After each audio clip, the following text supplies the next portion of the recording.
म्हणजे जाधवर ग्रुप हा मेनली 19 वेगवेगळे बिझनेसेस करतो. हॉटेल असेल, फिल्म लाईन असेल, त्याच्यानंतरनं आपले टॅक्स कन्सल्टन्सी असेल. 8 दिवस स्वारगेटच्या बस स्टँडवरती आमचे वडील राहिलेले आहेत. 8 दिवस 1986 जेव्हा आले साली. तेव्हा हो. बस स्टँडवर राहिले. मला शाळा चालू करायची आणि मग त्यांनी सांगितलं की बाबा ठीक आहे, ग्रामपंचायतीचे 2 खोल्यात ह्याच्यामध्ये तुम्ही चालू करा. आणि मग त्यावेळेसला 1995 साली कन्या शाळेपासून ह्या शिक्षण संस्थेची स्थापना झाली. बापाचा झालेला अपमान हा मनामध्ये घेऊन, मनामध्ये आग निर्माण करून मी जाधवर ग्रुप ऑफ इन्स्टिट्यूटची स्थापना सेपरेट त्याच्यामध्ये त्या ठिकाणी केली. मी ज्या शिक्षण संस्था उभ्या केल्या याच्यामध्ये 16,000 विद्यार्थी शिक्षण घेतात. 600पेक्षा जास्त शिक्षक त्या ठिकाणी कार्यरत आहेत आणि 40पेक्षा जास्त शाळा आणि कॉलेजेस मी चालवतो आणि 5 कॅम्पसेस मी त्याच्यामध्ये चालवतो. माझ्यासाठी माझं सर्वस्व माझे वडील आहेत. माझ्या आयुष्यातलं सगळ्यात शेवटचं स्वप्न आहे ते म्हणजे वडिलांच्या नावाने विद्यापीठ करायचं. हे जेवढं मी काय उभं केलं ना, जिथं जिथं सुधाकरराव जाधवर नाव इथं तुम्हाला दिसतं ते सगळं मी दिलेलं आहे. आजपर्यंत वडिलांनी जे काही निर्माण केलेलं आहे याला कुठंही स्वतःच्या आईबापाचं नाव दिलं नाही किंवा काही नाही. माझं इंजिन जर कधी असं थोडं थंड व्हायला लागलं, हे 2 फोटो बघितले की ऑटोमॅटिक इंजिन पेटतं. इंजिन पेटलं की अजून 4 पट वेगानं काम चालू होतं.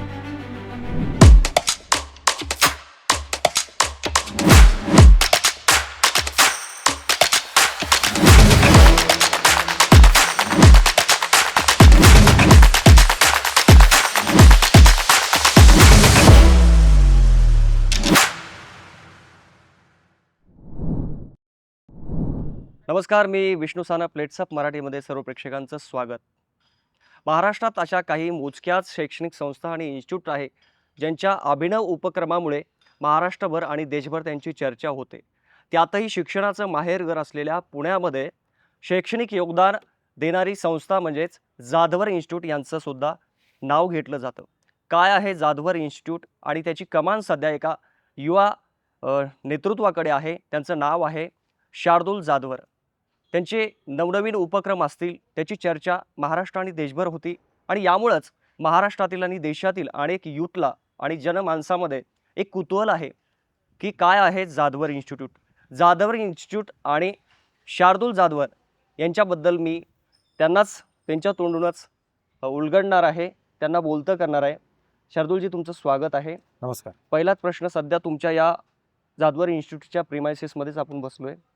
अनेकांना कुतूहल आहे की जाधवर इन्स्टिट्यूटचं वारंवार नाव घेतलं जातं. अनेक राजकीय नेते असतील, सामाजिक उपक्रम तुमचे या ठिकाणी वारंवार राबवले जातात. काय खासियत आहे आणि काय आहे Jadhavar institute? Jadhavar group of इन्स्टिट्यूटची स्थापना 1995 साली शिक्षण महर्षी, शिक्षण तज्ज्ञ, प्राचार्य डॉक्टर सुधाकरराव जाधवर सर, आमचे वडील, यांनी केली. आणि आपल्या संस्थेचं ब्रीदवाक्यच असं आहे, education for strength, intellect and wisdom. बल, बुद्धी आणि सद्विचारासाठी शिक्षण. आमचे विद्यार्थी, या ठिकाणचे युवक हे नुसतेच बलवान आणि बलशाली नाही, तर ते बुद्धिमान झाले पाहिजेत. आणि नुसतंच बलवान, बलशाली आणि बुद्धिमान असून चालणार नाही, तर ते सद्विचारी सुद्धा असणं अत्यंत गरजेचं आहे. आणि म्हणून विद्यार्थ्यांच्या सर्वांगीण विकासासाठी शैक्षणिक, सामाजिक, आर्थिक, औद्योगिक, कला, क्रीडा, राजकीय, विज्ञान, प्रत्येक क्षेत्रातला कार्यक्रम या विद्यार्थ्यांच्या सर्वांगीण विकासासाठी आम्ही या ठिकाणी घेत असतो.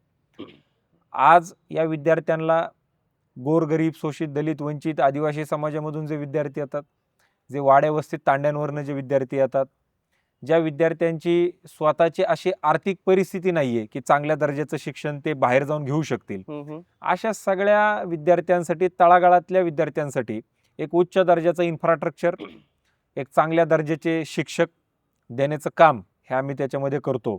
आणि हे देत असताना नुसतीच पुस्तकी किडे विद्यार्थी करायचे नाहीत. उद्या हे बाजारामध्ये उतरल्यानंतर 100% स्वतःच्या नावाचा झेंडा आणि पाय रोवून ही पोरं उभा राहिली पाहिजेत, हा विचार आमचा अत्यंत मोठ्या प्रमाणावरती आहे. आणि म्हणून एक सर्व क्षेत्रातले कार्यक्रम या विद्यार्थ्यांसाठी आपण त्याच्यामध्ये घेत असतो. आणि त्याच्यामुळंच एवढ्या ॲक्टिव्हिटीज या विद्यार्थ्यांसाठी होत आहेत. त्याच्यामुळं साहजिकच आहे की प्रत्येक क्षेत्रातला माणूस या कॅम्पसमध्ये येणं, त्यांचं वास्तव्य या कॅम्पसमध्ये असणं हे नक्कीच त्याच्यामध्ये होतं. अनेकांना या इन्स्टिट्यूटमध्ये ॲडमिशन घ्यायचं असतं, मात्र त्यांना बरीचशी माहिती म्हणजे त्यांना आता Google मार्फत याच्यामार्फत होतीच. पण नेमके असे कुठले अभ्यासक्रम आहेत, की जे जाधवर इन्स्टिट्यूटमधले खास आहेत? इन्स्टिट्यूटमध्ये आज जर आपण विचार केला जाधव ग्रुप ऑफ इन्स्टिट्यूटच्या अंदर, तर के-जी पासून पी-जी पर्यंत सगळेच कोर्सेस आपल्याकडे उपलब्ध आहेत. हं, हं. BBA, BCA, BCS, MCA, M-C-S, MBA, पी-जी-डी-एम, हं, हं. नर्सिंग, त्याच्यामध्ये एन-एम, जी-एन-एम, पॅरामेडिकल, शाळा असतील, कॉलेजेस असतील, मग त्याच्यात बी-ए, बी-कॉम, एम-ए, एम-कॉम, हं. बी-एस-सी, मग आर्टिफिशियल इंटेलिजन्स असेल, नवीन काळाची गरज, त्याच्यानंतरनं सायबर सिक्युरिटीच्या रिलेटेड कोर्सेस असतील, डेटा सायन्सचे रिलेटेड असतील, फॅशन डिझायनिंगचे रिलेटेड असतील, हं, हं. के-जीपासून पी-जीपर्यंत इंजिनिअरिंग असेल, त्याच्यानंतर पॉलिटेक्निक असेल, सगळेच्या सगळे कोर्सेस या शिक्षण संस्थेमध्ये त्याच्यामध्ये चालवले जातात. आणि खास जर आपण विचारलं तर मला सांगताना आनंद वाटतो की या शिक्षण संस्थेने आजपर्यंत 1,500 पेक्षा जास्त शेड्यूल कास्ट आणि शेड्यूल ट्राईबच्या मुलींना हं, हं. हे गावाकडनं आणून सरकारच्या माध्यमातून, म्हणजे नंदुरबार जिल्हा असेल, पालघर जिल्हा असेल, ठाणे जिल्हा असेल, हं, हं. जे अत्यंत वंचित राहिलेले असे जे जिल्हे आहेत त्या ठिकाणची जी मुलं मुली आहेत यांना पुण्यामध्ये बोलवून त्यांना नर्सिंगचं एज्युकेशन सरकारच्या मार्फत मोफत देऊन हं, हं. 1,500 पेक्षा जास्त मुलींना आज हं, हं. आपण नोकरी लावण्याचं काम त्याच्यामध्ये केलेलं आहे. हं, हं. आज मला सांगताना आनंद वाटतो की पुण्यामधलं जे हिंजवडीमधलं रुबी हॉल क्लिनिक आहे, रुबी हॉल क्लिनिक गेल्या वर्षी अर्ध्यापेक्षा जास्त नर्सेस या हं, हं. आपल्या कॉलेजने दिलेल्या होत्या आणि त्या अर्ध्यापेक्षा जास्त हॉस्पिटल चालवण्याचं काम हे आपल्या संस्थेने त्याच्यामध्ये केलं. आणि त्यामुळे नामवंत हॉस्पिटल्स पुण्यामध्ये असतील, त्याच्यामध्ये काम करणारे जे विद्यार्थी आहेत हे हं, हं. आपल्या शिक्षण संस्थेमधले आहेत, हे सांगताना मला आनंद वाटतो. आणि आज विविध क्षेत्रामध्ये म्हणजे आज स्पोर्ट्स असेल, हं, हं. त्याच्यानंतरनं अनेक विद्यार्थी आज इथले एम-पी-एस-सी आणि यू-पी-एस-सीच्या मार्फत सिलेक्शन झालेलं आपल्याला त्याच्यामध्ये पाहायला मिळतं. चांगल्या चांगल्या पदावरती विद्यार्थी काम करतात आणि एंटरप्रेन्योर सुद्धा मोठ्या प्रमाणावरती झालेले हं, विद्यार्थी हं. या शिक्षण संस्थेमधले आहेत. मला तुमच्याबद्दल जाणून घ्यायचं आहे, कारण आता एवढ्या मोठ्या संस्थेची जबाबदारी तुम्ही उपाध्यक्ष म्हणून पाहता. तुमचे वडील अध्यक्ष आहेत जाधवर साहेब. तर हे कधीपासून तुमच्याकडे कार्यभार आला आणि तुम्ही काय चेंजेस केले आणि काय करायचे तुम्हाला भविष्यात? मला थोडं आउट ऑफ कॉन्टेक्स्ट जाऊन या ठिकाणी सांगावंसं वाटतं की माझं शिक्षण क्षेत्रामध्ये येण्याचं कारण काय? म्हणजे जाधव ग्रुप हा मेनली 19 वेगवेगळे बिझनेसेस करतो. हं, हं. हॉटेल असेल, फिल्म लाईन असेल, त्याच्यानंतरनं आपले टॅक्स कन्सल्टन्सी असेल, अशा 19 वेगवेगळ्या धंद्यांमध्ये आम्ही काम करतो. परंतु 1995 साली ज्यावेळेसला म्हणजे 1986 साली आमचे वडील पहिल्यांदा पुण्यामध्ये आले हं, हं. आणि पुण्यामध्ये प्राध्यापकाची नोकरी त्यांनी जे-दे महाविद्यालयामध्ये छत्रपती शाहू महाराजांनी स्थापन केलेल्या संस्थेमध्ये ते प्राध्यापक म्हणून हं, त्या हं. ठिकाणी जॉईन झाले. आणि जॉईन झाल्यानंतर आमचे वडील कसं आहे की वयाच्या 14व्या वर्षापासूनच क्रांतीवीर नावाची संघटना ते स्थापन केलेली होती हं, त्यांनी. हं. मग तिकडे गावामध्ये लाईट आणण्याचं काम असेल, गावामध्ये रस्ते आणण्याचं काम असेल, गावामध्ये थोर महात्मे लोक आणायचे, प्रवचनं घडवून आणायचे. मग ते मला नेहमी सांगतात की गावामध्ये एकदा एका चांगल्या महात्म्यांना आणून हं, की हं. नॉनव्हेज खाल्लं पाहिजे का नाही खाल्लं पाहिजे, हं, हं. याच्यावरती एक चर्चासत्र त्यांनी घडवून आणलेलं होतं की सायंटिफिक वेजनी त्यांनी पटवून द्यायचं हं, हं. की मांसाहार चांगला आहे का नाही. मग महाराजांनी जर अख्ख्या गावाला पटवून दिलं तर अख्ख्या गावानं मांसाहार सोडायचा हं, आणि जर गाव जिंकलं आणि महाराज हरले तर महाराजांना मांसाहार चालू करायचा. हं, हं. म्हणजे इतक्या चांगल्या ऍक्टिव्हिटीज पाणी आणण्यापासून शाळा आणण्यापासून गावामध्ये त्यांनी केलं. हं, हं. आणि साहजिक आहे की आपण काय काम केलं हे आपल्या कलिग्जला आपण सांगत असतो. म्हणजे यावेळेसला 86 साली ते पुण्यामध्ये आले हं, हं. आणि जे महाविद्यालयामध्ये त्यांनी सांगितले की बाबा ह्या सगळ्या गोष्टी मी माझ्या आयुष्यामध्ये केलेल्या आहेत. हं, हं. आणि मग नेमकं त्या कॉलेजची एम-कॉमची मान्यता रद्द झाली. हं, हं. प्राचार्यांनी बोलवून घेतलं. काय रे म्हणले, तू तर लय सांगत होता गावामध्ये तू काय शाळा आणली आणि लय तुझ्या हं, हं. ओळखी तर आमकं करतो तमकं करतो. गेली म्हणले मान्यता, जा आणून दाखव. हं. मग त्यावेळेसला मोठे कराड सर असतील, म्हणजे विश्वनाथ कराड सर असतील, हं, हं. त्यांच्या साह्यानं मुंबईला जाणं, मग सगळ्या गोष्टी तिथल्या कितपत मान्यता आणण्यासाठी प्रयत्न करणं, हे सगळ्या गोष्टी त्यांनी त्याच्यामध्ये केल्या. आणि केल्यानंतर साहजिक आहे की इतक्या वाईट परिस्थितीतून हे व्यक्ती पुण्यामध्ये आलेले होते. त्यांचं काही राहण्याची खाण्याची चांगली व्यवस्था नव्हती. मला इथं सांगावंसं वाटतं की 8 दिवस स्वारगेटच्या बस स्टँडवरती आमचे वडील राहिलेले 8 दिवस आहेत. म्हणजे 1986 जेव्हा आले साली. तेव्हा हो. बस स्टँडवर राहिले. 19 जून 1986 साली स्वारगेटच्या बस स्टँडवरती राहिलेले आहेत. आणि तिथल्या त्या सार्वजनिक स्वच्छतागृहामध्ये जायचं, डालड्याच्या डब्यामध्ये तिथलं ते संडासाचं पाणी घ्यायचं, त्यांनी केसवल्ली करायची आणि पहिल्या दिवशी ते जे-दे महाविद्यालयात त्याचा प्राध्यापक म्हणून जॉईन झालेले आहेत. आणि मग ते मान्यता आली. मान्यता आल्यानंतर संस्थेमध्ये कार्यक्रम झाला की बाबा आपली मान्यता गेलेली होती, आता ती आली. आलेली मान्यता साहजिक आहे की बाबा समजा मी जर तुम्हाला एखादं काम सांगितलं तर साहजिक आहे असं बोललं पाहिजे की बाबा हा माणूस जात होता पत्र घेऊन येत होता, याचा पण नाव आपण त्याच्यामध्ये घेतलं पाहिजे. तर ते नाव त्याच्यामध्ये घेतलं नाही. आणि मग 1995 साली आमचे वडील इकडे एका चाळीमध्ये, म्हणजे फार छोटी, मला वाटतं एक 20x20च्या पेक्षा सुद्धा बारीक खोली असेल, एवढी बारीक खोलीमध्ये टॉयलेट, बाथरूम, बेडरूम सगळं तेवढ्याच त्याच्यामध्ये होतं. आपल्या वडगाव बुद्रुकमध्ये एक चाळ होती खोतांची, तिकडे ते सर आमचे वडील राहायला होते. आणि मग ते असं झाल्यानंतर ते आले आणि इथले सन्माननीय दांगट पाटील म्हणून एक सरपंच होते, त्यांना येऊन भेटले आणि त्यांना सांगितलं की बाबा मला शाळा चालू करायची. आणि मग त्यांनी सांगितलं की बाबा ठीक आहे, ग्रामपंचायतीच्या 2 खोल्यात ह्याच्यामध्ये तुम्ही चालू करा. आणि मग त्यावेळेसला 1995 साली कन्या शाळेपासून ह्या शिक्षण संस्थेची स्थापना झाली. परंतु आता वडिलांची परिस्थिती त्यावेळेसला चांगली नव्हती, आम्ही कुणी मुलं त्यांच्या मदतीला त्याच्यामध्ये नव्हतो. लिगल एज आमच्या कोणाची पोरांचं त्यावेळेसला 95 साली त्याच्यामध्ये नव्हतं, आणि जरी लिगल एज असलं तरी पुण्यामध्ये कुणी नव्हतं. आणि मग शिक्षण संस्था त्यांनी सगळ्या त्या उभ्या केल्या. आणि उभ्या केल्यानंतर आपल्याकडे एक म्हणजे मी नेहमी सांगतो, एखादं जर पोरग चांगलं निघलं नाही, ते जर कुपोषित निघलं तर नवरा काय म्हणतो बायकोला तुझ्यावर गेलंय, बायको म्हणती नाही नाही ते तुझ्यावरती गेलंय. पण तेच जर पोरग चांगलं घडलं तर मग सांगतात नाही ते माझ्यावरच गेलंय. मग ही शिक्षण संस्था ज्या वेळेसला नावारूपाला नव्हती, ज्या वेळेसला त्याला कोण ढुंकून बघत नव्हतं, ज्या वेळेसला त्या शिक्षण संस्थेमध्ये काहीच नव्हतं, त्यावेळेसला ती शिक्षण संस्था सुधाकर जाधवर यांची होती. मग ती जशी जशी नावारूपाला यायला लागली, मग ते माझंच आहे सांगणारे फार अनेक लोक त्याच्यामध्ये ती निर्माण झाली. आणि मग ज्या लोकांना शिक्षणातला गंध नाही, ज्यांनी कधी स्वतः शिक्षण घेतलेलं नाही, ज्यांना बालवाडीची सुद्धा मान्यता घ्यावी लागते का घ्यावी लागत नाही हे सुद्धा माहिती नाही, अशी लोक त्याच्यामध्ये श्रेय घेण्यासाठी आणि संस्थाचालक म्हणून मिरवण्यासाठी त्याच्यामध्ये ती पुढे आली. आणि मग हा झालेला अपमान मी माझ्या डोळ्यानं पाहिला. तुम्ही किती वय होतं? माझं 2014ला वय असेल अंदाजे. म्हणजे मी हे सगळ्या गोष्टी पाहायला सुरुवात केली, कारण चाहूल मला 11वी पासूनच लागली. मी 2011ला 11वी मध्ये होतो. 2010 साली माझी 10वी झाली. हे जी चाहूल मला त्याच्यामध्ये फार जवळनं त्याच्यामध्ये ती लागलेली होती. आणि मग 14ला माझं वय एक अंदाजे 20-21च्या आसपास त्याच्यामध्ये ते असेल. आणि मग त्यावेळेसला मी ठरवलं की हे जे धंदे करतो हे तर करायचेच आहेत, परंतु बापाचा झालेला अपमान हा मनामध्ये घेऊन, मनामध्ये आग निर्माण करून मी जाधवर ग्रुप ऑफ इन्स्टिट्यूटची स्थापना सेपरेट त्याच्यामध्ये त्या ठिकाणी केली. म्हणजे तुम्ही पुढाकार घेतला? आणि मी पुढाकार घेतला. आणि मग जेवढं काम आमच्या वडिलांनी 1995 ते 2014 केलं, त्याच्यापेक्षा जास्त काम 2014 ते 2024 पर्यंत मला करता आलं. आज आता स्वतः मी ज्या शिक्षण संस्था उभ्या केल्या याच्यामध्ये 16,000 विद्यार्थी शिक्षण घेतात, 600 पेक्षा जास्त शिक्षक त्या ठिकाणी कार्यरत आहेत, आणि 40 पेक्षा जास्त शाळा आणि कॉलेजेस मी चालवतो, आणि 5 कॅम्पसेस मी त्याच्यामध्ये चालवतो. पुढच्या वर्षी कोणत्याही परिस्थितीमध्ये शिक्षण महर्षी शिक्षण तज्ज्ञ प्राचार्य डॉक्टर सुधाकरराव जाधवर सर यांच्या नावानं विद्यापीठ करायचं हे माझं त्याच्यातलं आयुष्यातलं शेवटचं स्वप्न आहे. या सगळ्या गोष्टी शिक्षण क्षेत्रामध्ये येण्याचं कारण एवढं की ज्या व्यक्तीला स्वतःला खायला मिळालं नाही त्या व्यक्तीनं आज महाराष्ट्रामध्ये जिचकारानंतर सगळ्यात जास्त एज्युकेशन घेतलं. MCOM, MA, LLM, MPM, DTL, DLL, LW, GDC आणि PhD एवढं सारं शिक्षण घेतलं. हे का शिक्षण घेतलं वडिलांनी सुद्धा, की ज्या वेळेसला मी जसं मगाशी सांगितलं की जे काय सामाजिक कार्य आमचे वडील करायचे, आमच्यावरती सावकाराचं फार मोठ्या प्रमाणात जास्त कर्ज होतं. सावकाराचं कर्ज म्हणजे 10 जावयांचं पुण्य.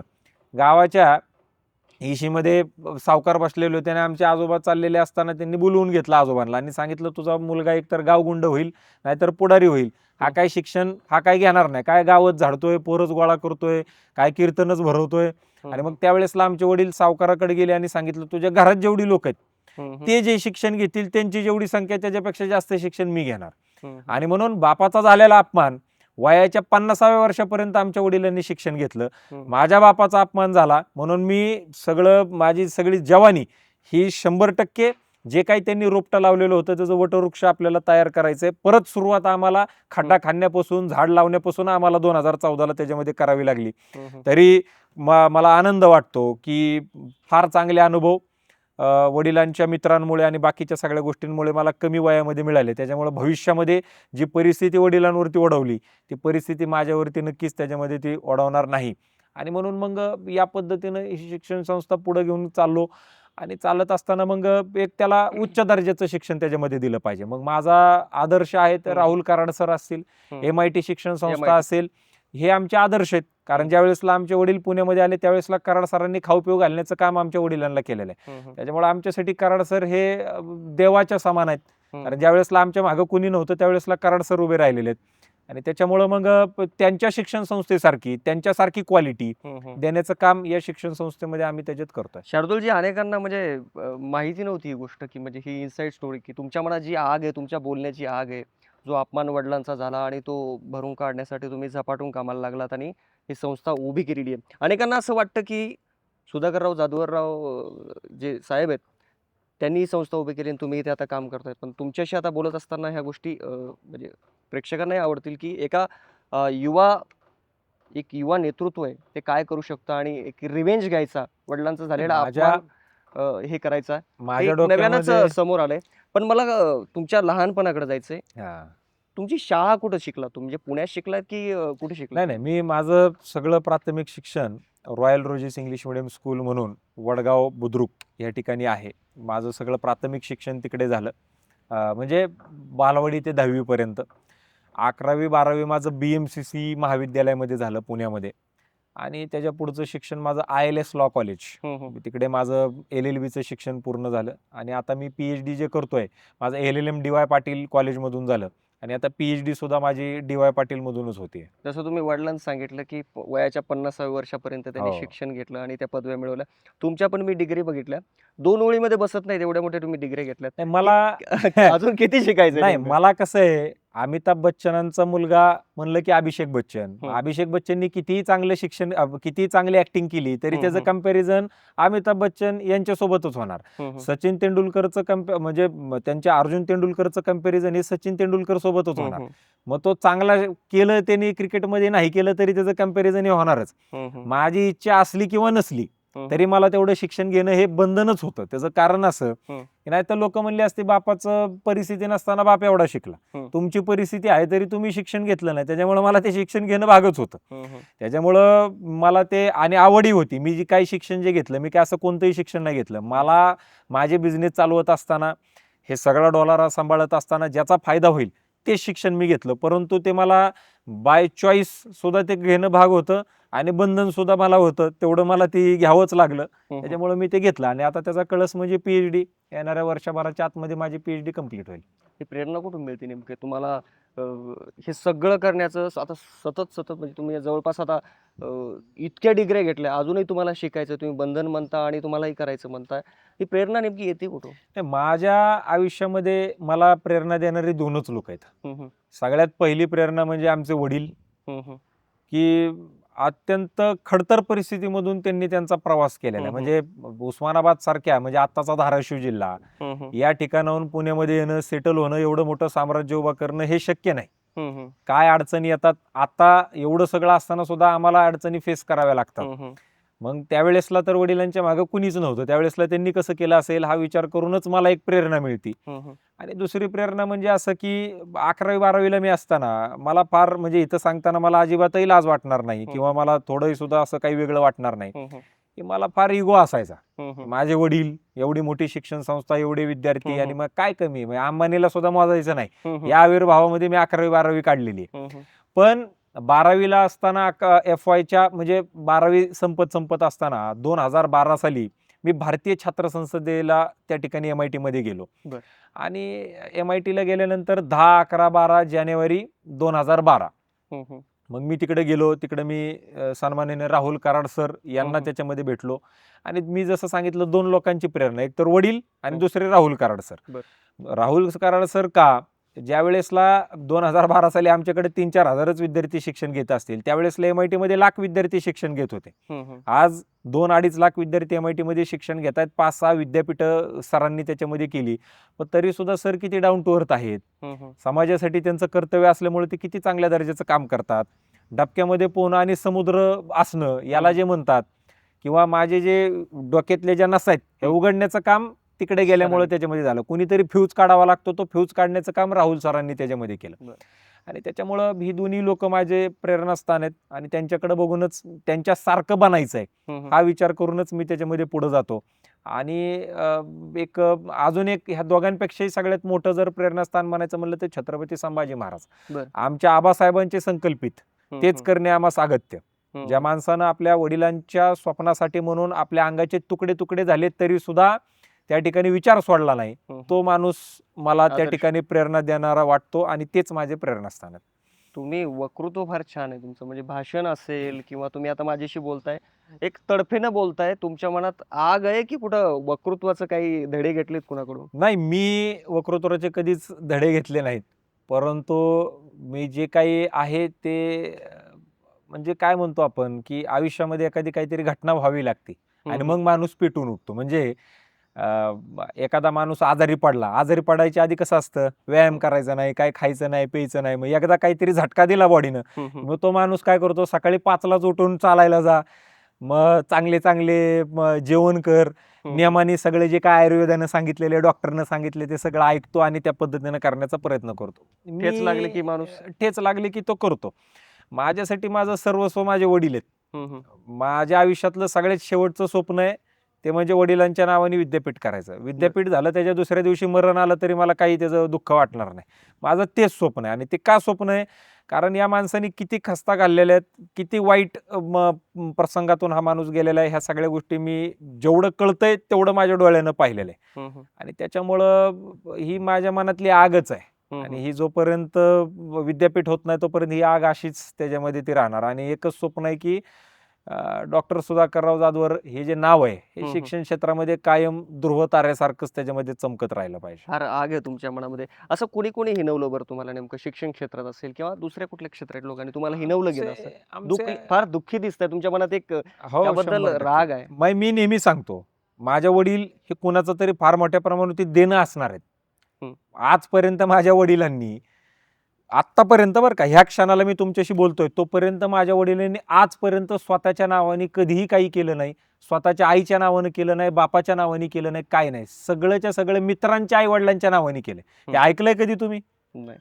उद्या तुम्ही जरी माझे मित्र झालात, तुम्ही माझ्या आई वडिलाच्या नावाने काय करणार आहेत का? तुम्ही काय करताल जास्तीत जास्त, माझी आई आणि तुमची आई दोघांच्या आईच्या नावानं काहीतरी करताल. हे जेवढं मी काय उभं केलं ना, जिथं जिथं सुधाकरराव जाधवर नाव इथं तुम्हाला दिसतं, ते सगळं मी दिलेलं आहे.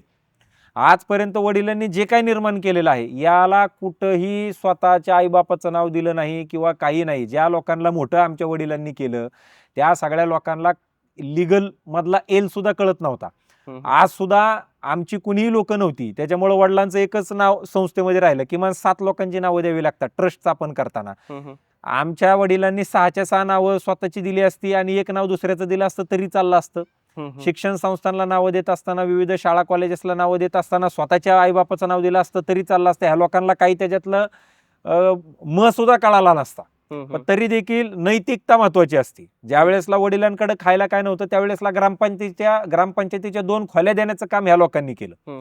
आणि म्हणून मग त्यांची जाण ठेवून की बाबा ह्या लोक आपल्या मागे उभी राहिली वाईट काळामध्ये, ह्या लोकांना आपण मोठं करायचं म्हणून ह्या लोकांना त्याच्यामध्ये मोठं केलं. आता काय, आजूबाजूच्या आमच्या नरे, वडगाव, दाहेरी भागातले आजूबाजूच्या परिसरामधले फार मोठे आता शिक्षण संस्थाचालक झालेले, त्यांना भाषणं लिहून देण्याचं काम आमच्या वडिलांनी केलंय. भाषण कसं करायचं हे त्यांना सांगितलं, शिक्षण संस्था कशी उभी करायची हे त्यांना त्याच्यामध्ये सांगितलं.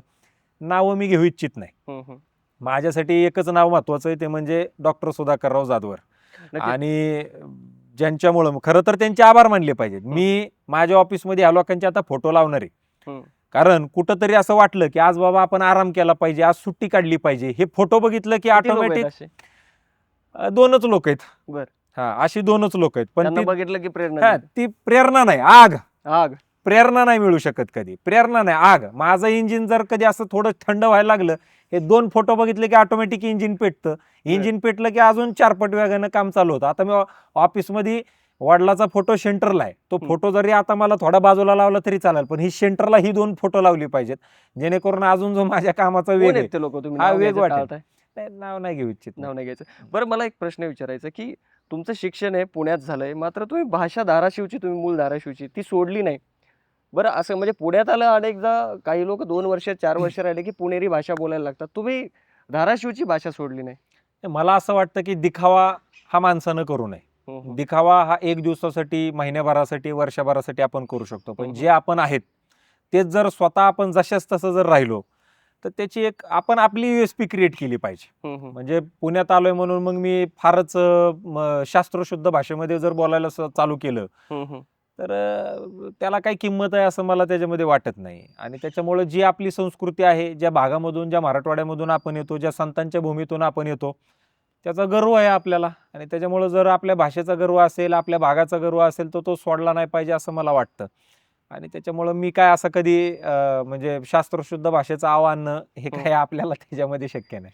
जमणार नाही. जी भाषा आहे ती भाषा आहे. आता तुम्ही बोलताना सांगितलं की MIT मध्ये आज घडीला सुमारे 2.5 लाख विद्यार्थी हो, शिकतात. 100%. तर आपल्या इन्स्टिट्यूटमध्ये सध्या किती विद्यार्थी शिकतात? सध्या शिक्षण संस्था ज्या आमच्या वडिलांनी सगळ्या स्थापन केल्या त्याच्यामध्ये 25,000 विद्यार्थी शिक्षण घेतात.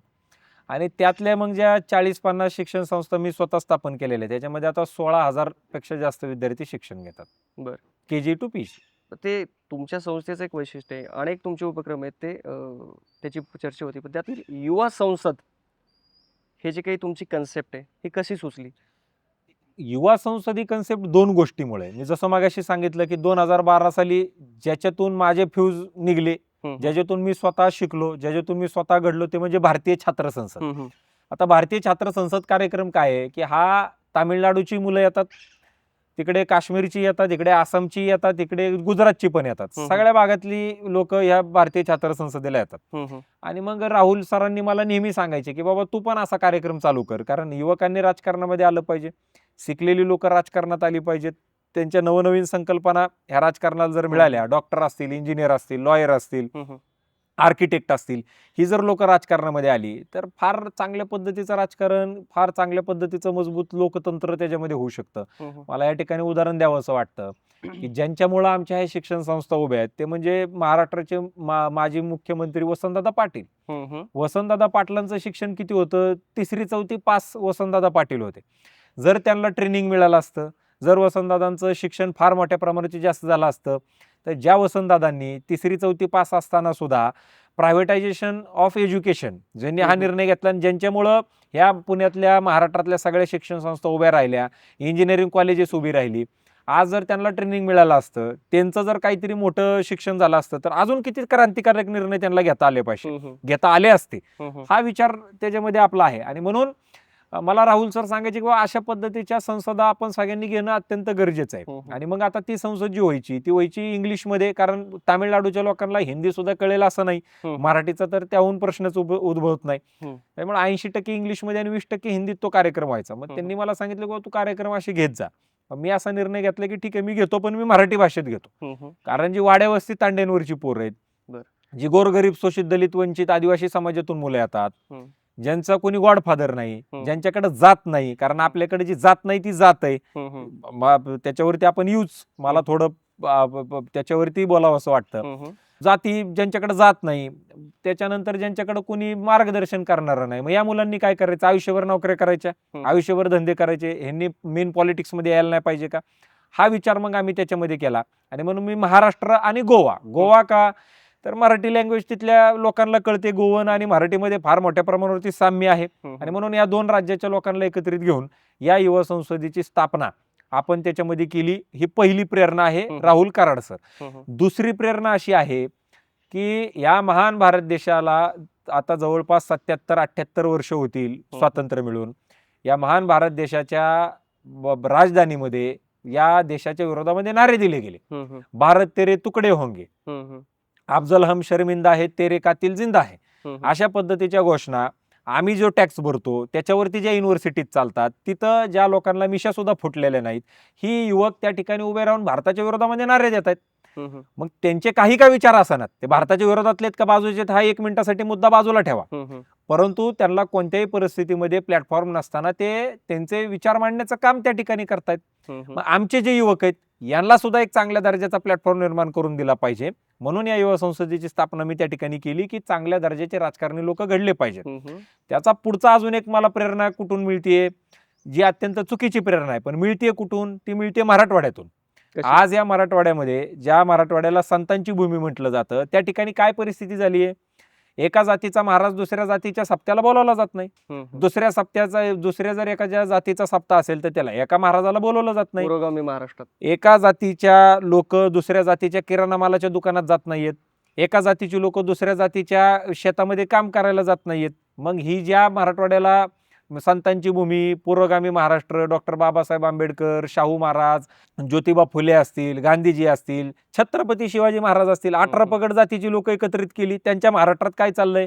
आणि मग ही जी आमची मुलं आहेत ही कोणत्या तरी व्हॉट्सअप युनिव्हर्सिटीच्या माध्यमातून कोणत्या तरी एखादा नेता तयार होतो आणि तो नेता लोकांचे माती भडकावण्याचं काम करतो. मग आमचे जे युवक आहेत ते त्याच्याच मागं पळतात, स्वतः काही विचार करत नाही. आणि म्हणून ही युवा संसद कशासाठी आहे? युवकांनी स्वतः विचार केला पाहिजे. स्वतः काही विषय समोर येऊ द्या, यांना यांचे स्वतःची विचारसरणी पाहिजे आणि त्याच्यातून त्यांना कळालं पाहिजे की राष्ट्र प्रथम कशाला म्हणायचं, समाज प्रथम कशाला म्हणायचं. समाज म्हणत असताना मी कोणतीही जातपात या ठिकाणी धरत नाही, कोणताही धर्म मी त्या ठिकाणी धरत नाही. समाज म्हणजे सगळी आपण लोक, म्हणजे स्त्री पुरुष आपण जी वावरणारी लोक आहेत ती सगळी लोक. बाकी कोणताही विचार माझ्या डोक्यामध्ये त्या ठिकाणी आत्ताच्या स्थितीला नाहीत. त्याच्यामुळे हे युवकांनी स्वतःचे विचार मांडले पाहिजेत, स्वतःचे विचार त्यांना घडवता आले पाहिजेत, स्वतःचे विचार मांडता आले पाहिजेत. याच्यासाठी ही युवा संसद. कुठले मुद्दे असे तुम्ही युवा संसदच्या माध्यमातून मांडलेत आतापर्यंतचा जर विचार केला किंवा खास करून जर ह्या वर्षी सांगायचं आणि झालं, असे काय मुद्दे आहेत की त्याचा प्रभाव खरंच पडलाय? सगळ्यात पहिला मुद्दा आहे माध्यमे राजकारण घडवतात. आज तुमच्यासारखा युट्यूब चॅनल असेल किंवा आज सोशल मीडियामुळे आज अनेक युट्यूब चॅनल्स क्रिएट झाले.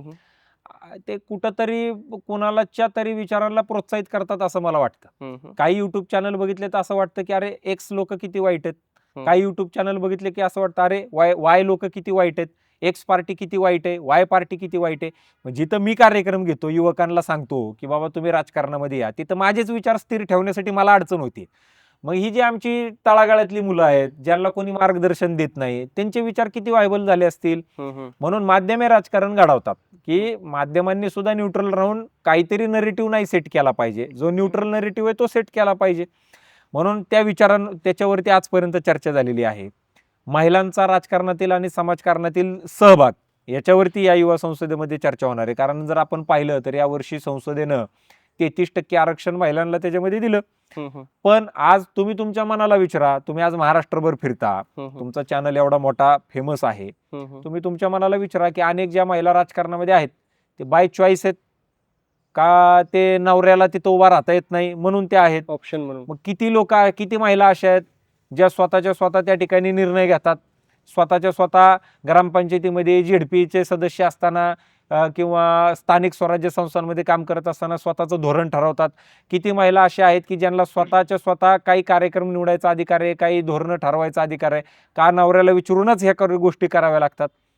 आज अनेक महिलांना ज्यावेळेस आम्ही युवा संसदेमध्ये बोलावण्याचा प्रयत्न करतो, आता सगळ्यांचीच आम्हाला माहिती असेल असं नाही, पण अनेक महिलांना आम्ही फोन केल्यानंतर ते आम्हाला सांगतात नाही थांबा ह्यांना विचारते आणि सांगते. ह्यांना फोन केला तर हे म्हणतात नाही तिचं काय नसतं, ती नाही बोलू शकत, मी तिथं उभा राहून बोलतो. अहो पण ते झेडपी सदस्य तुम्ही नाही येत ना, बोलवतोय कोणाला? महिलांच्या सेशनला महिलेला बोलवायचं का महिलेच्या नवऱ्याला बोलवायचं? हे प्रॉब्लेम्स फार मोठ्या प्रमाणावरती आहेत. आणि म्हणून असे काही जे विषय आहेत, आता व्हिजन भारत 2029 ऍग्रिकल्चरचं काय व्हिजन असलं पाहिजे. त्याच्यानंतर आता यावर्षी अजून एक मी महत्वाचा विचार ह्याच्यामध्ये करतोय व्हिजन 2029 मध्ये की आज नॅशनल एज्युकेशन पॉलिसी आली. नॅशनल एज्युकेशन पॉलिसी आपल्याला काय सांगते की तुमच्या भाषेमध्ये शिक्षण घ्या. आपलं संविधान काय सांगतं की तळागाळातल्या लोकांना आपला जो न्याय आहे तो मिळाला पाहिजे. मला एक सांगा, तुम्ही मराठी भाषेमध्ये जाऊन हायकोर्टामध्ये लढू शकता का? नाही, भाषेचे लिमिटेशन येतात. तुम्ही सुप्रीम कोर्टात लढू शकता का? सुप्रीम कोर्ट सोडून द्या, चला तिथं जाऊन आपण हिंदीत लढू, ते आपलं दिल्लीला आहे म्हणून. मुंबईमध्ये लढू शकता का तुम्ही मराठीमध्ये? मग जर आपल्या भाषेमध्ये आपल्या लोकांना स्वतःची केस लढण्यासाठी अडचण होत असेल, फक्त इंग्लिश भाषेचा आपण आधार घेणार असू, स्वातंत्र्य मिळालंय? याचा विचार आज आपल्याला करावा लागेल. त्याच्यामुळे असे काही ज्वलंत प्रश्न या युवा संसदेमध्ये मांडायचे. एक कुणीतरी असा माणूस या युवा संसदेतून तयार झाला पाहिजे, त्यानं म्हटलं पाहिजे तामिळनाडूमध्ये तामिळ लँग्वेजमध्ये केसेस लढा, महाराष्ट्रामध्ये मराठीतून लढा, मग असं जर तुम्ही म्हटलात हम्म, तर ह्याच मराठवाड्यामध्ये, याच विदर्भामध्ये, याच गावांमध्ये, वाड्या वस्ती तांड्यांवरची एवढी चांगली पोरं आहेत, यांना जर ह्यांच्या भाषेमध्ये बोलायला जर तुम्ही परवानगी दिली ना, हम्म, हे पुढच्या आता जे काही लाखो करोडो रुपये घेऊन जे वकील बाजारामध्ये आहेत ना, हम्म. हे लोक त्यांना उभं सुद्धा राहू देणार नाहीत. एवढी यांच्याकडे कॉन्फिडन्स आणि ताकद आहे. फक्त भाषेची कुठंतरी अडचण मर्यादा येते आहे. म्हणून प्रॉब्लेम आहे. त्याच्यामुळे असे ज्वलंत प्रश्न या युवा संसदेमध्ये आपल्याला घ्यायचे. युवा संसदसाठी तुम्ही बरेचसे आमदार असतील, खासदार असतील, मंत्री असतील, त्यांना आमंत्रण देत असता. ते काय क्रायटेरिया ठरत असतो का तुमचा काही, कुणाला द्यायचं याची एक जे पुरस्कार दिले जातात म्हणजे आदर्श मुख्यमंत्री, आदर्श आमदार, आदर्श खासदार, आदर्श नगरसेवक, आदर्श जेडपी सदस्य, याचा एक क्रायटेरिया आहे. म्हणजे कुणाला पुरस्कार द्यायचे, तर याच्यामध्ये आम्ही असं केलेलं आहे की आमची एक टीम तयार केली. म्हणजे याच्यामध्ये आता ह्या वर्षीची जी कार्यकारिणी, त्याच्यामध्ये महादेव जानकर साहेब, सदाभाऊ खोत साहेब, राजू शेट्टी साहेब, सुषमा अंधारे मॅडम, संजय आवटे वरिष्ठ पत्रकार, राजेशजी पांडे जे MNGL आणि पुणे विद्यापीठाच्या व्यवस्थापन परिषदेवरती आहेत, त्याच्यानंतर आमचे वडील, ह्या सगळ्या लोकांची अशी टीम आम्ही तयार केली. ते काय करतात, वर्षभर कुणी चांगलं काम केलेलं आहे. आता कसं असतं याच्यामध्ये की एक आदर्श निर्माण करून आपल्याला द्यायचं की बाबा एखाद्याने एखादं चांगलं काम केलं, एखाद्याने निधी आणला सगळ्यात जास्त, तर हे बाकीच्या आमदारांना सुद्धा वाटलं पाहिजे की बाबा मी सुद्धा माझ्या भागामध्ये निधी आणला पाहिजे. आता निधी आला म्हणजे विकास आला. तर असे काही क्रायटेरिया आहेत. मग निधी आणणं, त्यांची विधानसभेतली असलेली किंवा लोकसभेतली असलेली हजेरी असणं, किंवा त्यांचं काय म्हणतो आपण त्याला की राजकीय केसेस सोडून क्रिमिनल केसेस त्यांच्यावरती येते. आता राजकीय केसेस कोणावरती होऊ शकतात. आता आपण इथं बोलत बसलो, एखाद्याला वाटलं नाही हे चुकीचं बोललं, उद्या आपल्यावर बी केस होऊ शकते. ते काय लय मोठं नाही. आता मी स्वतः वकील आहे, त्याच्यामुळे मला माहिती केस टाकणं काय लय मोठा विषय नाही. त्याच्यामुळे राजकीय केसेस सोडून बाकीचे काही क्रिमिनल केसेस त्यांच्यावरती आहेत का, सामाजिक कार्य काय आहे, या सगळ्या गोष्टी पाहून हे पुरस्कार ठरतात. आता हे 8वं वर्ष आहे तुमच्या युवा संसद या उपक्रमाचं. कुठल्या वर्षीची युवा संसद ही जास्त गाजली तुम्हाला वाटतं? तशा गाजतात सगळ्याच, पण त्यापैकी मला वाटतं 5वी युवा संसद सगळ्यात जास्त गाजली. त्याचं कारण असं की जे पाहुणे आम्हाला त्याच्यामध्ये मिळाले, पहिल्यांदाच एवढे चांगल्या चांगल्या दर्जाचे पाहुणे, म्हणजे मनोहर जोशी साहेब, माजी ते आज मुख्यमंत्री नाहीयेत. लोकसभेचे, आज ते हयात नाहीयेत, ते असतील. त्याच्यानंतर एज्युकेशन मिनिस्टर महाराष्ट्राचे त्यावेळेसला नवीन नवीन चंद्रकांत दादा झालेले होते, ते असतील.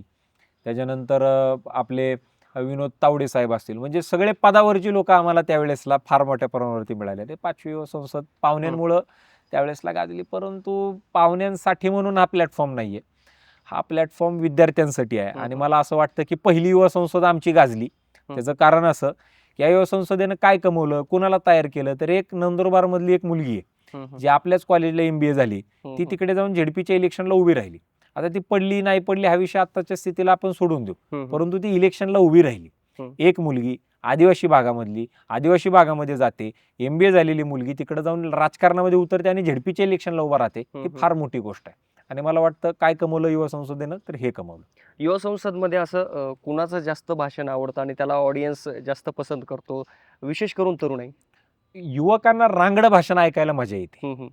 म्हणजे फार शास्त्र सुद्धा तुम्ही बोलायला गेलात तर ते शक्य नाही. आणि कोरोना नंतर आता बसायची कॅपॅसिटी लोकांमध्ये राहिलेली नाही. मग युवकांना त्यांच्या भाषेमध्ये बोलणारा, त्यांच्या भाषेमध्ये सगळ्या गोष्टी पटवून देणारा जर मुद्दा असेल आणि जर सांगणारा माणूस असेल तर ते आवडतं. नेहमीच आमच्याकडे सदाभाऊ खोत साहेब असतील, कारण त्यांची भाषा एक मांडायची पद्धत वेगळी आहे. गोपीचंद पडळकर साहेब असतील, यांची भाषा मांडण्याची वेगळी आहे. त्याच्यानंतर तुम्ही बानगुडे पाटील असतील, त्याच्यानंतर आपले राष्ट्रवादीचे आपले विधान परिषदेचे आमदार अमोल मिटकरी असतील, या सगळ्या लोकांची भाषणं युवकांना फार अपिलिंग असतात आणि त्यांनी मांडलेलं त्यांना लवकर पडतं. किंवा मौलाना कल्बे, राशिद रिझवी असतील, यांची भाषणं फार मुलांना आवडतात. कोणाचं भाषण आवडतं बरं? नाही, हा जरा थोडा ट्रिकी क्वेश्चन होईल. हे जर कोणी तरी पण पाहिलं बरं कोणाचं वाटतं भाषण ऐकायला? नाही, मलाही म्हणजे गावाकडच्या भाषेमध्ये जी भाषणं होतील ना ती मला आवडतात. म्हणजे सदाभाऊंचं भाषण तुम्हाला सदाभाऊंचं आवडतं. मी ज्यांची आता नावं घेतली ना, जानकर ह्यांची साहेबांचं भाषण, हो, जानकर साहेबांचं भाषण फार मुलांना अपिलिंग आहे. आवडतं? त्याच्यानंतर मला सगळ्यात जास्त जर भाषण कोणाचं आवडलं असेल तर ते म्हणजे आमचे MIMचे संभाजीनगरचे आमदार इम्तियाजी जलील. काय सुंदर भाषण त्यांनी केलं. म्हणजे लोकांना आधी कसं आहे, मी परत म्हणलं ना, हम्म. नरेटिव्ह लोक सेट करतात. हम्म, हम्म, हम्म. एमआयएमचा माणूस बोलावला म्हणून लोक माझ्याकडे डोळे वाटारून बघायचे. हम्म, हम्म, एमआयएमचा माणूस बोलावला का? हम्म, हम्म. मला खरं तर यावर्षी असदुद्दीन ओवैसी साहेबांना या युवा संसदला बोलवायचं होतं, हम्म, हम्म. परंतु ते काहीतरी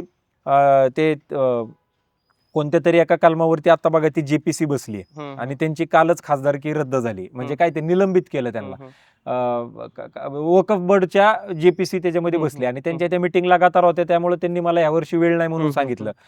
परंतु त्यांचं काय उत्कृष्ट भाषण त्यांनी केलं. हम्म. जी लोक डोळे वाटारून बघत होते, सगळ्यात जास्त टाळ्यांचा आवाज त्याच लोकांचा होता. बरं त्यामुळे का त्यांचं- त्यांना का बोलवायचं म्हणजे हे अनेकांना लोकांचं प्रश्न काय विचार आहे आता? एमआय म्हणलं की लोकांना वाटतं की आता मुसलमान, मग ते हिंदू विरोधी, मग ते काहीतरी 15 मिनिटाचा विषय समोर आणणार, मग त्याच्यावरती त्यांना असं वाटतं की आता ह्यांना कशाला बोलवायचंय.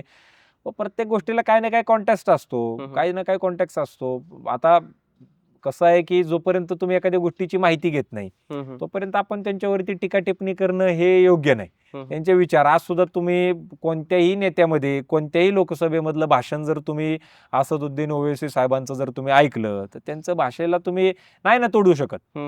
हा, जर तुम्ही डिबेटला त्यांच्यासोबत बसलात आणि त्यांनी जर काही मुद्दे मांडले आणि त्या मुद्द्यांना जर आपल्याला काय म्हणतो आपण त्याला जर क्रॉस करायचं झालं, मला नाही वाटत कोण क्रॉस करू शकतं त्यांना, कारण त्यांचा अभ्यास आणि कॉन्स्टिट्यूशनचा अभ्यास फार अलग लेवलचा आहे. आता तुम्ही जे अकॅडमिक जे काम करता, ही संस्था चालवता, एवढी मोठी नेतृत्व करता, तुमचं वक्तृत्व पण फार छान आहे. भविष्यात राजकारणात यायची इच्छा आहे? नाही, मी राजकारणामध्ये येऊ इच्छित नाही स्वतः. त्याचं कारण असं की मला राजकारणी घडवायचे. उद्याच्याला जर मी राजकारणामध्ये आलो किंवा एखाद्या पॉलिटिकल पार्टीमध्ये मी गेलो, आता जेवढी लोक मला घेऊन येत आहेत तेवढी मला लोक एका मंचावरती आणता येणार नाहीत. म्हणायला ठीक आहे, पुरोगामी महाराष्ट्र आहे, आमचे लय चांगले रिलेशन आहेत, मग आम्ही प्रत्येक जण, जसं तामिळनाडूचं म्हटलं जातं की तामिळनाडूमध्ये डीएमकेची लोक एआयडीएमकेच्या लोकांच्या घरी जर गेली तर त्याला पार्टीतून काढून टाकलं जातं. द्रविडियन राजकारण फार बेकार आहे असं खालचं म्हटलं जातं, आणि आपल्याकडे म्हटलं जातं की बाबा आपल्याकडचं राजकारण फार चांगलं आहे, एकामेकाच्या स्टेजवरती येतात बसतात. हे मला आता मी फार आता सगळ्यांच्या फार संपर्कामध्ये आहे, हे दाखवायला आहे. परंतु आतून किती बेकार राजकारण आपल्या महाराष्ट्राचं झालंय याची सुद्धा जाणीव मला आहे. आणि त्याच्यामुळे कुणीतरी एक माणूस बिना स्वार्थ ठेवता कोणत्याही पद्धतीनं मागं काहीतरी बाबा हा उद्या मी आता एवढे राजकारणी घडवतोय, उद्या इथं 5-50 आमदार खासदार लोक येतात, मग मला कोणीतरी उद्या राज्यसभेवर घेतलं पाहिजे, विधान परिषदेवर घेतलं पाहिजे, आमदारकीचं तिकीट दिलं पाहिजे, खासदारकीचं तिकीट दिलं पाहिजे, हे विचार माझ्या डोक्यामध्ये नाहीत. हा माझा त्याग असेल की 100% मी बाहेर राहिलं पाहिजे राजकारणाच्या आणि लोकांना राजकारणामध्ये येण्यासाठी प्रवृत्त केलं पाहिजे. कारण जर मी बाहेर राहिलो तर मग ही जी सगळी लोक आहेत हे निस्वार्थपणे हिथं येतील आणि इथल्या लोकांना चांगल्या पद्धतीनं मार्गदर्शन करतील आणि त्यांना चांगलं प्लॅटफॉर्म निर्माण करून देतील. तुमची भाषा रांगडी आहे. असा कुठला राजकारणी की त्यांच्या भाषणाला तुम्ही फॉलो करता? नाही, मला सगळ्यात जास्त भाषण आवडतं ते म्हणजे बाळासाहेब ठाकरे यांचं. त्यांच्यानंतर मला सगळ्यात जास्त भाषण आवडतं ते म्हणजे राजसाहेब ठाकरे यांचं. कारण मुद्देसूद काय बोललं पाहिजे, किती चांगल्या पद्धतीनं बोललं पाहिजे त्यांचं आहे. त्याच्यानंतर मग मला भाषण आवडतं सदाभाऊंचं, मग त्याच्यानंतर इम्तियाज जलील यांचं, आणि मग त्याच्यानंतर जर फारच चांगलं भाषण जर म्हणलं तर प्रमोद महाजन यांचं. तुम्ही जर समजा आता ही वडिलांची संस्थेची जबाबदारी तुमच्यावर पडली नसती आणि तुम्ही शिक्षण घेतलं असतं आणि ॲज अ करिअर म्हणून तुम्ही जर पाहिलं असतं तर काय करिअर निवडलं असतं आणि काय करायचं ठरवलं? नाही, मी बिल्डिंग व्यवसाय ज्याच्यामध्ये मी आता आहे तो फार अजून मोठा केला असता. मला लहानपणापासून बिल्डिंग व्यवसाय हा आवडतो, कारण सगळ्यात पहिला आमच्या वडिलांचा बिझनेस हा बिल्डिंगचाच होता. मला आजही आठवतं की घरामध्ये मी फोन उचलायचो आणि काही डाईल केलेलं नसायचं, काय नसायचं, मी डायरेक्ट 10 गाड्या वाळू पाठवा, 2 गाड्या विटा पाठवा, असं मी फोनवरती त्याच्यामध्ये बोलायचो. सगळ्यात पहिला जर आवडतीचा बिझनेस कोणता असेल तो बांधकाम व्यवसाय. आणि जरी मी शिक्षण क्षेत्रात नसतो तरी बांधकाम व्यवसाय चांगला त्याच्यामध्ये केला असता. तुम्ही वाचन करता का? वाचन माझं एवढं नाहीये, परंतु मी पुस्तकं ऐकतो. म्हणजे जे विविध छोटे ते असतात ना बघा, स्टोरी टेल ॲप सारखे काही चॅनल्स असतील किंवा ते कुक्कू FM असेल, पुस्तकं वाचणं शक्य होत नाही परंतु ते ऐकणं शक्य होतं. मग ट्रॅव्हलिंगमध्ये, जेवताना ते मला ते ऐकायला मग बरं वाटतं, कारण ते ऐकण्यामध्ये फार पुस्तकही लवकर संपतात. जे ऐकायचंय तेही आपल्याला जेवढं श्रवण केलं पाहिजे तेही श्रवण होतं, आणि वाचण्यापेक्षा मग माणूस ऐकण्याला अजिबात कंटाळा करत नाही. मग गाणी ऐकण्यापेक्षा ह्या गोष्टी गाडीमध्ये चालत राहतात. आता तुम्ही इतक्या मोठ्या डिग्र्या घेतल्या, अनेकांच्या मनात प्रश्न पडतो, म्हणजे माझ्याही मनात प्रश्न पडला, अभ्यास कधी करता तुम्ही? नाही, ज्या वेळेसला मी एज्युकेशन घेतलं त्यावेळेसला मी प्रॉपर एज्युकेशनच घेतलं. बरं, म्हणजे मी प्रॉपर एकही दिवस म्हणजे ILS लॉ कॉलेजची जर तुम्ही बेंचवर बसून. हो, ILS लॉ कॉलेजची जर तुम्ही ख्याती ऐकली तर तिकडे 75% हजेरी कंपल्सरी. बरं. हा, मग तिथं म्हणजे तुमच्या पंतप्रधान संस्थेत पण. आमच्याकडे पण 75% हजेरी कंपल्सरी, म्हणजे हं, तोच काय नियमच आहे. पण हं. ते आता थोडंफार बाकीच्या कॉलेजेसला वर खाली चालतं. हं. 75% एवढं कोण असं धरूनच बसत नाही. पण ILS मध्ये पंतप्रधान जरी असला आणि हं. त्याचे 75% हजेरी नसली तर त्याला परीक्षेला बसू दिलं जात नाही. मला चांगलं आठवतं, मी 7ला कॉलेज चालू केलेले, हं, हं. 10:30-11 पर्यंत ते संपवायचं, घरी यायचं आणि 12 वाजता ऑफिसला जायचं. हे मी केलेलं आहे. आणि मग 1 महिना शेवटचा ज्याच्यामध्ये PL दिली जायची, कॉलेजला आम्हाला सुट्ट्या असायच्या, प्रिपरेशन लीव दिली जायची, हं, हं. त्यावेळेसला मग मी रूमच्या पण बाहेर पडत नव्हतो. पूर्ण 1 महिना दिवस रात्र 18 तास अभ्यास करायचा आणि पुढे जायचं. आजपर्यंत जेवढं काही शिक्षण घेतलं मी कधीच हायर सेकंड क्लासच्या खाली आलेलो नाही. म्हणजे मी तर DLL ला म्हणजे diploma in labour law and labour welfare मी शेंगड कॉलेजला केलं, हं. नवले सरांकडे. हं. मी विद्यापीठात 3रा आलोय बरं. त्याच्यामध्ये. आता तुमची युवा संसदची चर्चा महाराष्ट्रभर आणि देशभर होत असतील. असे दुसरे कुठले उपक्रम आहेत आणि भविष्यात असे कुठले उपक्रम राबवायचा तुमचा मानस आहे? सगळ्यात महत्त्वाचा उपक्रम जाधव ग्रुप ऑफ इन्स्टिट्यूटच्या वतीने केला जातो तो म्हणजे दारू सोडा दूध पे अभियान. बरं. बल सागर भारत हो, विश्वात हं. शोभनी राहो, हे कणकण करी बांधिले जण सेवे जीवन दिले, राष्ट्रार्थ प्राण हे उरले, हं, हं. असे म्हणणारे साने गुरुजी. हं, हं. यांच्या स्वप्नातला भारत आम्हाला घडवायचा. आज आमच्या पुण्याची ओळख कशामुळे? पोर्शे कारमुळं. या पुण्याची ओळख पोर्शे कारमुळं असावी. मी दिल्लीला गेलो, दिल्लीला गेल्यानंतर मला तिथे एका कॅबमध्ये मी बसलो आणि कॅबवाल्याने मला काय विचारलं, क्या साहब वो गाड़ी जो ठोकी थी हं. क्या हो गया उसका? हं. वो लड़के का क्या हो गया जिसको ऐसे लिखने को बोला था, निबंध लिहायला लावला होता हं. त्या मुलाला शिक्षा म्हणून. हं, हं. असं लोकांनी विचारलं. ही आमची ओळख असू शकत नाही. आज काय पुण्यामध्ये तुम्ही माझ्यासोबत चला, उद्या रिपब्लिक डे आहे, हं, हं. उद्या प्रजासत्ताक दिन आहे. या प्रजासत्ताक दिनाला तुम्ही जर माझ्यासोबत डेक्कनला आले, तुम्ही जर माझ्यासोबत औंधला आले, दारूच्या दुकानांच्या बाहेर 750 ml च्या बाटलीवरती 250 ml दारू फुकट, हं. ही आमची ऑफर असू शकते. साड्यांचा सेल समजू शकतो, कपड्याचा सेल समजू शकतो, दारूचा सेल लागावा या पुण्यामध्ये. हं, हं. आणि मी तुम्हाला म्हणजे मी शपथ घेऊन तुम्हाला सांगतो, ज्या दारूच्या दुकानाच्या बाहेर मी उभा होतो, हं, हं. माझी गाडी येते म्हणून थांबलेलो होतो, हं. एकही जेंट्स नव्हता. सगळ्याच्या सगळ्या मुली तिथं दारू घ्यायला उभा होत्या. पुण्याचं ही चित्र. ही औंधमधली गोष्ट मी तुम्हाला सांगतोय. मुलींचं प्रमाण पुण्यामध्ये दारूसाठी वाढतंय, मुलांचं प्रमाण ड्रग्ससाठी वाढतंय. हं. तुम्हाला ड्रग्स पाहिजे, अत्यंत इझिली तुम्हाला औंध, बाणेर, त्याच्यानंतर कॅम्प भागामध्ये उपलब्ध करून द्यायची व्यवस्था होऊ शकते. आणि पाहिजे त्या दर्जाचं, पाहिजे तसलं हे उपलब्ध होऊ त्या ठिकाणी शकतं. मग दारू सोडा दूध पे अभियान आम्ही त्याच्यामध्ये घेतोय की सगळ्या दारूच्या दुकानांच्या बाहेर 31 डिसेंबरला आम्ही दारूचे केंड घेऊन 1000 लिटर दूध घेऊन आम्ही उभं राहतो आणि ते करण्याचं काम करतो. हे पहिलं उपक्रम आहे. दुसरा उपक्रम, शास्त्रज्ञ घडली पाहिजेत. म्हणून आम्ही कोणत्याही विद्यार्थ्याला जर त्याच्या डोक्यामध्ये कोणतीही संकल्पना असेल आणि जर त्याचं पेटंट होऊ शकतं तर आणि त्याच्या खिशामध्ये पैसे नाहीयेत तर आम्ही शिक्षण संस्था म्हणून त्यांना 10 लाख रुपयाची स्कॉलरशिप फक्त रिसर्चला आम्ही त्याच्यामध्ये देतोय. मग तो माझ्या कॉलेजचा विद्यार्थी असू द्या किंवा बाहेरच्या कॉलेजचा असू द्या, 10 लाख रुपये आम्ही त्या मुलाला देतोय. त्यानं रिसर्च करावा. उद्या ते रिसर्च करताना 10 लाख कमी पडले, अजून 10 लाख आम्ही त्याच्यामध्ये देऊ. 20 लाखाची आमची कॅपॅसिटी आहे. 20 लाख रुपये जर संशोधनाला त्यांनी जर घेतले, उद्या जर त्याचं पेटंट झालं, अर्धे पैसे मुलाला आणि अर्धे पैसे आमच्या शिक्षण संस्थेला. ही व्यवस्था उभी केलेली की उद्याच्याला त्याच्या डोक्यात संकल्पना आहे, पण जर त्याला पैसे नाहीत म्हणून जर तो काय करू शकत नाही असं जर असेल तर ही व्यवस्था आपण त्याच्यामध्ये उभी केलेली आहे. आणि मग अनेक उपक्रम आहेत ज्याच्यामध्ये आज मला प्राकर्षाने या ठिकाणी सांगावंसं वाटतं की आम्ही काय करतोय. आता सुद्धा मी बोलताना बऱ्यापैकी युवकांचे निगेटिव्ह बोललो, परंतु आमच्या युवकांना नावं ठेवण्यात काहीच मतलब नाही. आमची जी शिक्षण पद्धती आहे, जी लॉर्ड मॅकॉलेने 1835 साली आम्हाला त्याच्यामध्ये दिली, ज्याच्यामध्ये कारकून तयार करण्यासाठीची व्यवस्था निर्माण केली आणि त्यांनी इंग्लंडच्या संसदेत सांगितलेलं होतं, हाऊस ऑफ कॉमन्स आणि हाऊस ऑफ लॉर्ड्समध्ये, की आमची शिक्षण पद्धती मी जी सांगतोय ही जर तुम्ही 20 वर्ष या देशामध्ये राबवली तर ह्या देशावरती आपण कायमस्वरूपी राज्य करू शकू. इथली तुम्ही गुरुकुल पद्धती निस्तानाबूत करा पहिलं. तर ती शिक्षण पद्धती आता पण चालू आहे, जी 1835 साली चालू झाली ती. आता नॅशनल एज्युकेशन पॉलिसी आली, परंतु ती लागू होणार 2030 सालापर्यंत. आमच्या युवकांना छत्रपती शिवाजी महाराजांचा अभ्यास 4थी नंतर आहे का?